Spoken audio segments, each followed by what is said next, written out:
Hi friends, আজকে আমি চা বানাচ্ছি।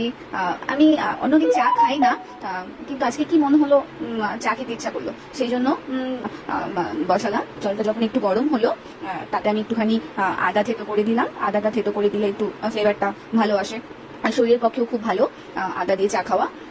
তারপরে আমি দুটো তেজপাতাও দিয়েছি, আর দুটো এলাচ দিয়েছি, চারটে লবঙ্গ দিয়েছি। সরি, গোলমরিচ না, লবঙ্গ দিয়েছি চারটে। তারপরে যখন এগুলো মানে খানিকক্ষণ ফুটালাম, ফোটানোর পর এটা খুব সুন্দরভাবে ফুটছে, তোমরা দেখছো খুব সুন্দরভাবে ফুটেছে, একটা খুব সুন্দর কালার নিয়েছে, মিষ্টি কালার, বেশ ব্রাউন একটা কালার নিয়েছে। তারপর এর মধ্যে আমি চিনি দিয়ে দিলাম। চিনি আমি হালকা একটু হালকা চিনি, মানে হালকা মিষ্টি খাই, খুব গাঢ় মিষ্টি খাই না।